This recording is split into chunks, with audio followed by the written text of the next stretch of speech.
Something you've talked about, which I think is great, and lots of people don't, but we're getting better, is you've talked about the fact that you do suffer from anxiety. It's something that you have to live with, and it's something that you... I also struggled a lot with anxiety and depression. You did? Uh-huh. I have some sort of anxiety, depression, something that's changed my whole life. I think the thing is about anxiety is that it comes in phases and it's different for everybody.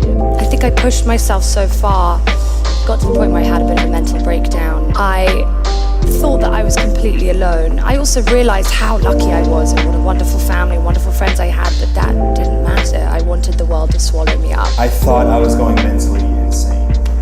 Literally, I thought that from that moment on, for the rest of my life, I was going to be stuck in my head, freaking out without any reason. And I thought I would be the only one that would know what I was really experiencing. I don't think we're equipped with the vocabulary to understand, because if I walk in here with a broken arm and sit down here, you know... I say, oh, you poor wee soul, then you have got shit. Whereas I think people are more than able to, you know, masquerade and they can be going through... I take antidepressant medication for it. I have tried to get off of it. My doctor always tells me not to, that it's not safe for me to. Whenever I've tried to, I've gotten very neurotic, panic, sick.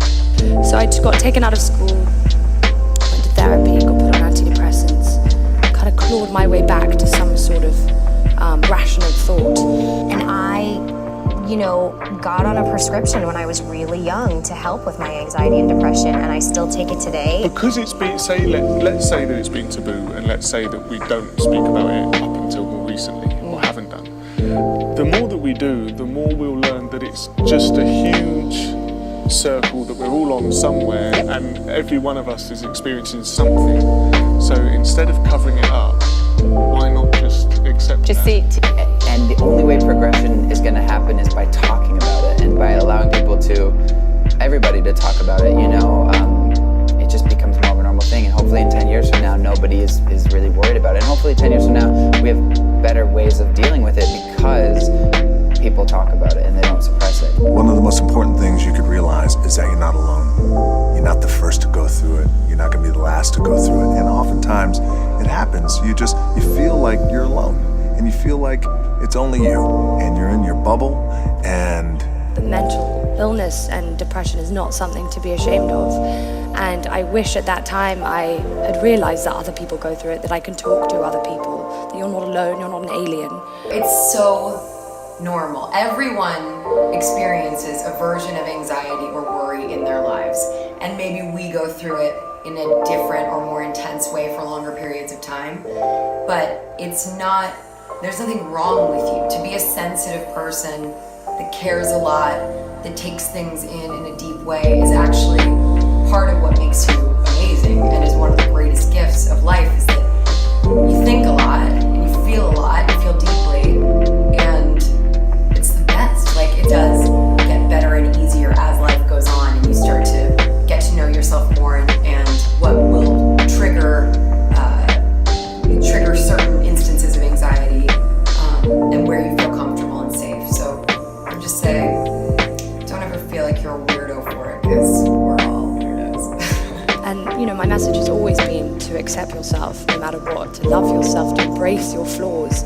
I think flaws are the things that make us special. Slowly but surely, I remember who I am. And then you go home and you look in the mirror and you're like, yes, I can go to bed with you every night. Because that person, I know that person. That person has balls, that person has integrity, that person has an opinion. That person doesn't say yes. That person doesn't get a text from somebody and say, oh my God, they wrote this and they sent this emoji. Should I write this back? What do you think? Is that okay to say? You just gotta remember, hold on to that fundamental quality, have faith. Have faith.